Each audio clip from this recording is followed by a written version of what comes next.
바울은 로마에 가서 복음을 전하기를 원했습니다. 당시 로마는 세계의 수도였고 모든 길이 다 로마로 통하고 있었기에 땅끝까지 복음을 전파하기 위해 로마로 가기를 원했던 것입니다. 사도행전 23장을 보면 사도 바울이 예루살렘 공회에서 핍박을 당해요. 핍박을 당한 그날 밤에 하나님께서 바울을 위로해 주시면서 약속의 말씀을 주십니다.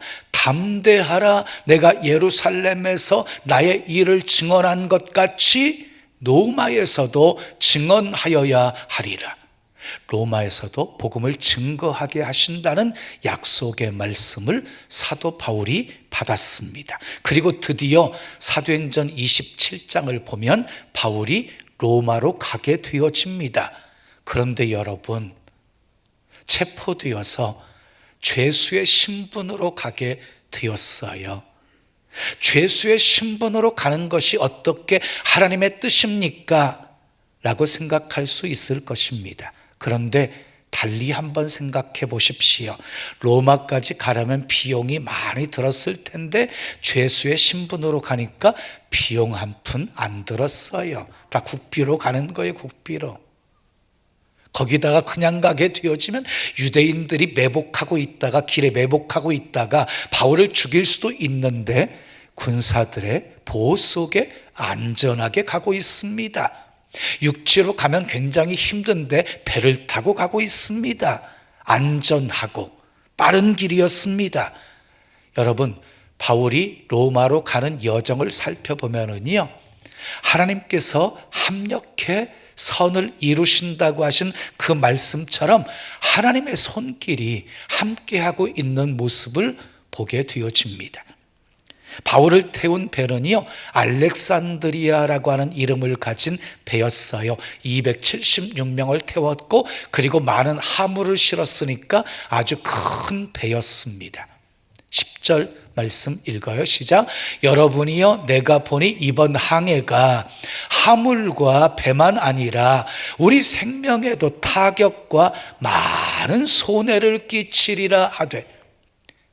바울은 알았어요. 이번 항해가 화물뿐만이 아니라 생명에도 많은 손해를 끼칠 것이라는 것을. 기도하던 바울에게 성령이 그렇게 감동을 주셨던 거예요. 그래서 같이 말자고 말합니다. 그런데 백부장이 어떻게 합니까? 11절 읽어요. 백부장이 선장과 선주의 말을 바울의 말보다 더 믿더라. 그래서 자, 백부장이요, 바울의 말보다 선장과 선주의 말을 더 믿고 항해를 시작하게 되어집니다. 그러니까 바다의 전문가의 말을 들은 것입니다. 어떻게 되었습니까? 본문 13절 읽어요. 남풍이 순하게 불매 그들이 뜻을 이룬 줄 알고 닻을 감아 그레데 해변을 끼고 항해하더니. 남풍이 순하게 부니까 이제 됐다라고 생각하고 닷을 올리고 이제 항해를 시작한 거예요. 여러분, 처음에는요 아주 순항하고 있어요. 여러분, 말씀의 반대대로 행동했는데 여러분들의 삶이 순탄하십니까? 속으시면 안 됩니다. 처음에는 순탄했습니다. 처음에는 순풍이 불었습니다. 바울의 말을 듣지 않고 자기들 생각대로 행동한 것이 옳았다라고 생각했습니다. 그런데 그것이 아니었습니다. 유라굴로라는 미친 광풍을 만나게 되어집니다. 자, 이어지는 20절 말씀 읽어요. 시작. 여러 날 동안 해도 별도 보이지 아니하고 큰 풍랑이 그대로 있음에 구원의 여망마저 없어졌더라. 구원의 여망마저 없어졌다는 말은요, 더 이상 기대할 수 없는 절망적인 상태, 전혀 소망이 없는 상태를 말하고 있는 것입니다. 그때 비로소 살아계신 하나님께서 역사를 하십니다. 23절 24절 읽어요. 내가 속한 바 곧 내가 섬기는 하나님의 사자가 어젯밤에 내 곁에 서서 말하되 바울아 두려워하지 말라 내가 가이사 앞에 서야 하겠고 또 하나님께서 너와 함께 항해하는 자를 다 내게 주셨다 하였으니 하나님께서 사자를 통해서 말씀하십니다. 두려워 말라, 두려워 말라. 내가 가이사 앞에 서야 하겠고 하나님께서 너와 함께하는 자를 내게 주셨다. 구원의 여망이 없는 상황 속에서 하나님께서 바울에게 주신 말씀이었습니다. 그 말씀을 받은 바울은 확신 있게 배에 타고 있었던 사람들을 향해서 소리칩니다. 25절 읽어요. 여러분이여 안심하라. 나는 내게 말씀하신 그대로 되리라고 하나님을 믿노라. 구원의 여망이 전혀 없는 절망 속에 있는 사람들에게 바울이 외친 것입니다. 풍랑이 휘몰아치고 있는 바다에서 외친 것입니다. 나는 내게 말씀하신 그대로 되리라고 하나님을 믿노라. 이것이 믿음입니다. 말씀하신 대로 이루실 것을 믿는 것이 믿음이에요. 바울이 나는 내게 말씀하신 그대로 되리라고 하나님을 믿노라 라고 선포한 후에 어떻게 되었습니까? 44절 말씀 읽어요. 시작. 마침내 사람들이 다 상륙하여 구조되니라. 말씀하신 그대로 되었습니다. 모든 사람들이 다 구조되었습니다. 따라하시기 바랍니다. 말씀하신 대로 됩니다. 환난 중에 계십니까? 환난 날에 나를 부르라. 내가 너를 건지리니 내가 나를 영화롭게 하리로다. 이 말씀 붙잡고 기도하시기 바랍니다. 질병 중에 고통당하고 계십니까? 내가 원하노니 깨끗함을 받으라. 이 말씀 붙들고 기도하셔서 치료받으시기 바랍니다. 사랑하는 여러분, 주님은 말씀하신 그대로 이루시는 신실하신 분이십니다. 때로 눈에 보이는 것 없고 귀에 들리는 것 없고 손에 만져지는 것 없을지라도 하나님의 약속의 말씀을 믿으십시오. 풍랑이는 순간순간 말씀을 붙드십시오. 그러면 말씀대로 이루어지는 놀라운 은혜를 체험하게 될 것입니다. 우리는 살아가면서 예기치 않았던 풍랑을 만나게 되어집니다. 그 풍랑 속에서 살아남기 위해 어떻게 해야 할까요? 오늘 본문 속에 풍랑 속에 살아남는 비결이 무엇인지 있어요. 찾아보면서 은혜를 함께 나누겠습니다. 자, 첫째, 풍랑 속에서 살아남으려면 따라합시다. 영적 지도자의 말을 들어야 합니다. 본문 21절 말씀 읽어요. 여러 사람이 오래 먹지 못하였음에 바울이 가운데 서서 말하되 여러분이여 내 말을 듣고 글에 대해서 떠나지 아니하여 이 타격과 손상을 면하였더라면 좋을 뻔하였느니라. 백부장이 선장과 선주의 말을 바울의 말보다 더 믿고 항해했어요. 그러다가 풍랑을 만났어요. 백부장은 군인이에요, 군인. 그리고 선장은 기술자예요. 선주는 배를 소유한 사람이에요. 배 소유자. 선장과 선주는 바다의 상황을 누구보다 잘 알고 있었던 사람이었어요. 여러분이 백부장이라고 한다면 누구의 말을 더 믿으시겠습니까?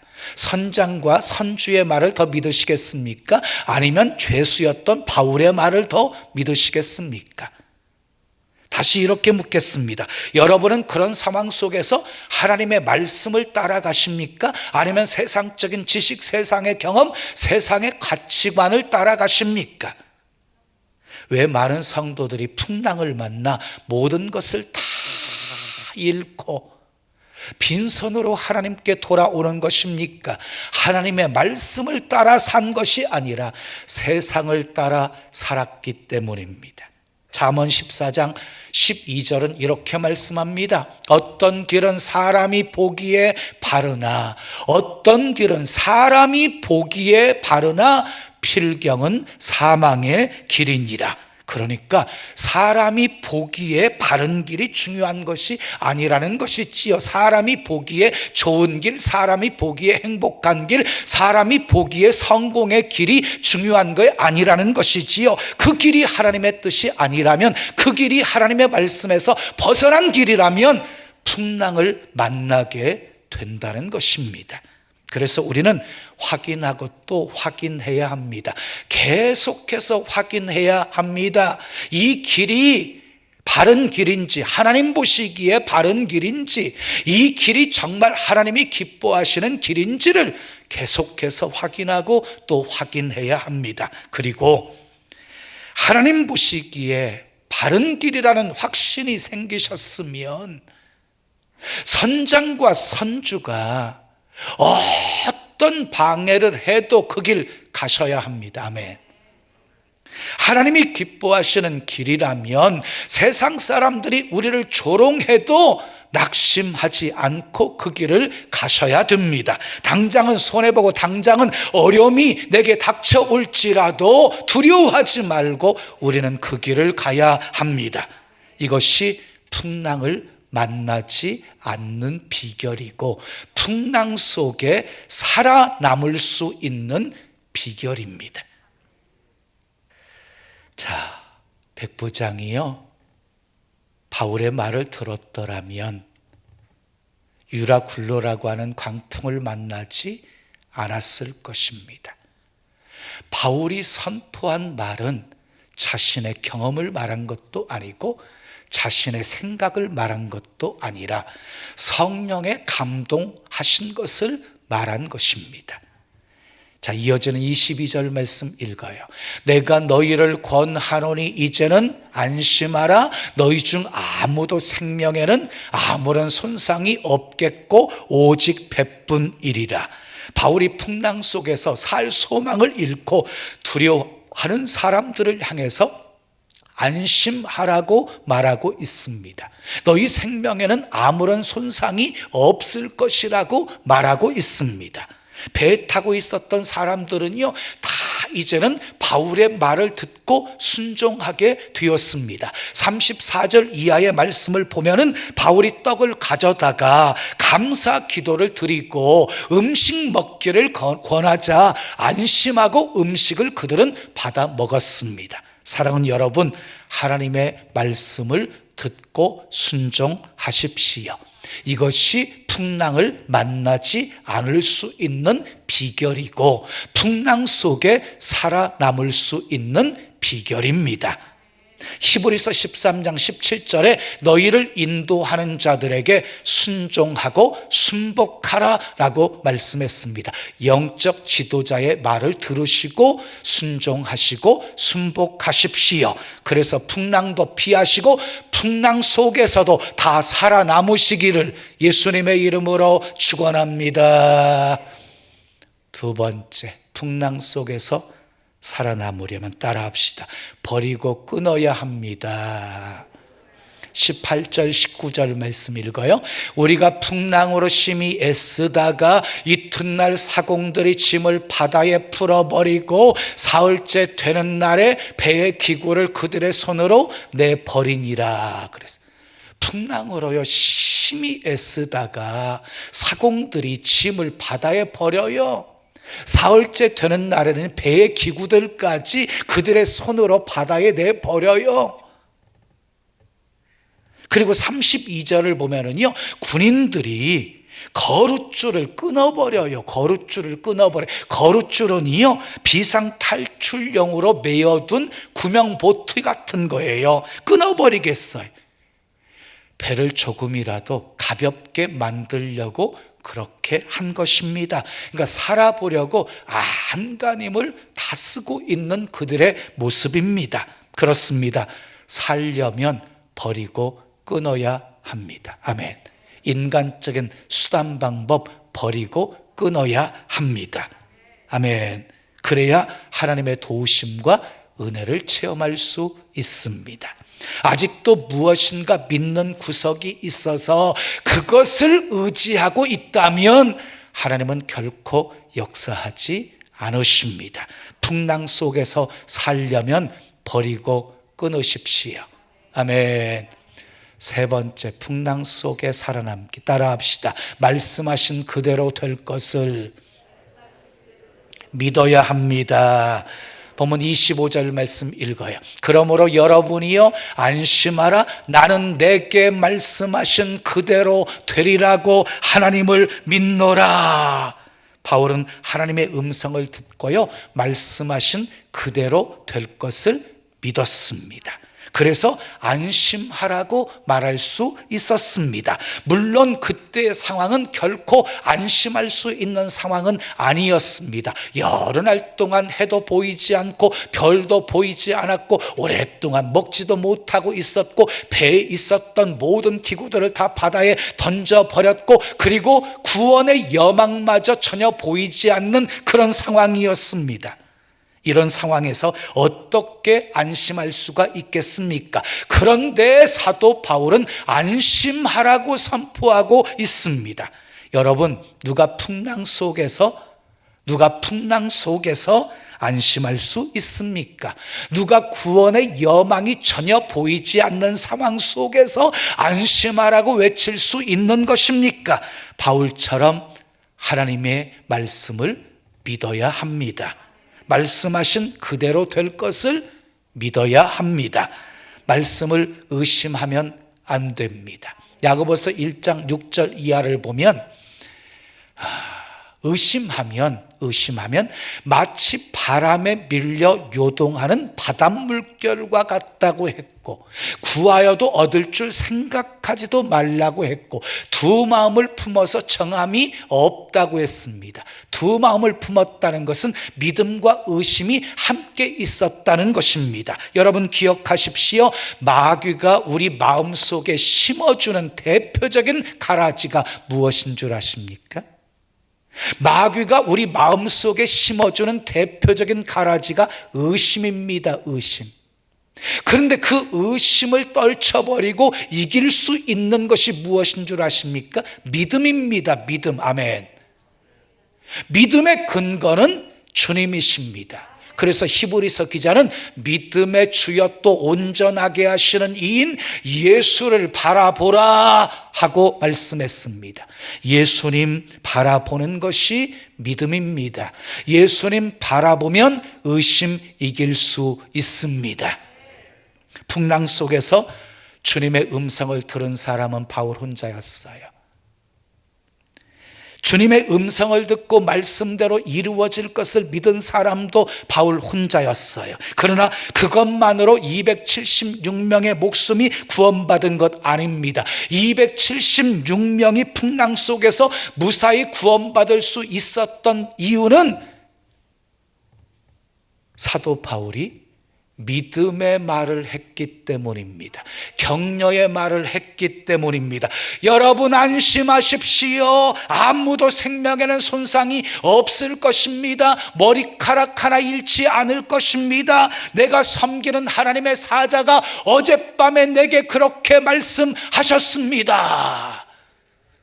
확신 속에 선포하는 바울의 믿음의 말을 듣고 276명은 다시 구원의 소망을 갖게 되어진 것입니다. 그리고 구원받았습니다. 바울이 말한 대로 모두 다 살았습니다. 사랑하는 여러분, 풍랑을 만났을 때 끝났다라고 말하지 마십시오. 소망이 없다라고 말하지 마십시오. 그런 말은 자기 자신만 죽이는 것이 아니라 그가 속한 공동체 전체를 힘들게 만드는 것입니다. 풍랑을 만났습니까? 상황 보면 전혀 소망이 보이지 않습니까? 선장과 선주들도 불가능을 말하고 있습니까? 그럴수록 바울처럼 믿음의 말을 하십시오. 격려의 말을 하십시오. 아멘. 감사의 기도를 드리십시오.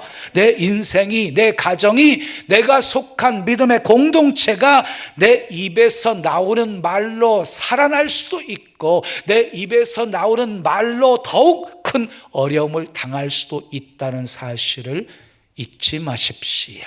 믿음의 말이 276명의 생명을 구원할 수 있었다는 사실을 명심하고 또 명심하십시오. 풍랑 속에서 살려면 말씀하신 그대로 될 것을 믿으십시오. 아멘. 마지막 네 번째, 풍랑 속에서 살아남기 따라합시다. 배 안에 있어야 합니다. 31절 말씀 읽어요. 시작. 바울이 백부장과 군인들에게 이르되 이 사람들이 배에 있지 아니하면 너희가 구원을 얻지 못하리라 하니. 당시 상황은 어떤 상황이었냐면 막 배가 흔들리니까 막 얼마나 멀미했겠어요. 전혀 음식도 먹지 막 못하고 있는 상황에서 너무 힘들고 괴로우니까 막 바다로 뛰어들려고 해요. 그때 바울이 백부장과 군인들에게 이 사람들이 배에 있지 아니하면 구원을 얻지 못하리라 라고 말한 거예요. 끝까지 배 안에 있으라고 말한 거예요. 성경을 보면은요, 배에 관한 기사가 여러 군데 기록이 되어져 있어요. 그 중에 대표적인 기사가 하나님께서 노아에게 방주를 만들게 하셨지요. 그리고 방주에 들어간 생명체만 살아남게 하셨습니다. 자, 보세요. 방주는요, 구원과 보호를 상징하는 거예요. 성경을 해석하는 주경가들은요, 이 방주를 예수 그리스도와 교회로 보고 있습니다. 예수 그리스도와 교회로.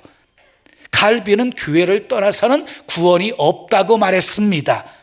사랑하는 여러분, 풍랑 속에서도 돈을 버리고 명예를 버리고 권세를 버리고 지식을 버리고 성공을 버리더라도 배 안에 있어야 합니다. 아멘. 노아의 8식구도 배 안에 있었기에 구원받을 수 있었고 276명도 배 안에 있었기에 구원받을 수 있었습니다. 풍랑을 만났어도 실패했어도 좌절과 절망이 휩쓸고 있는 상황 속에서도 배 안에 있으십시오. 예수님 안에 있으십시오. 교회 안에 있으십시오. 그것이 살 길입니다. 마지막 사도행전 28장 1절 말씀 읽어요. 시작. 우리가 구조된 후에 안즉 그 섬은 멜리데라 하더라. 276명이 풍랑 속에서 구원받아 머물게 된 섬이 멜리데 섬이었다는 것입니다. 여러분, 재밌는 내용이 성경에 있어요. 원래 이 바울을 태운 알렉산드리아 배가 어디로 가려고 했었냐면요, 편하게 겨울을 지내려고 12절에 보면 그레데 섬의 베닉스에 가려고 했어요. 그런데 이 베닉스보다 훨씬 로마에 가까운 섬이 멜리데 섬이었어요. 그러니까 풍랑으로 인해서 계획보다 더 빨리 로마에 도착할 수 있게 된 것입니다. 백부장의 잘못된 선택으로 풍랑은 만났지만 오히려 그 풍랑으로 인하여서 바울이 로마에 더 빨리 도착하게 되었습니다. 사랑하는 여러분, 풍랑 속에서 살아남기 위해 영적 지도자의 말을 들으십시오. 인간적인 수단 방법 다 버리고 끊으십시오. 말씀하신 그대로 될 것을 믿으십시오. 어떤 고통 속에서도 배 안에 있으십시오. 예수님 안에 있으십시오. 교회 안에 있으십시오. 그래서 풍랑으로 인하여 더 빨리 소망의 항구에 도착하는 복된 은혜의 삶 사시기를 예수님의 이름으로 축원합니다.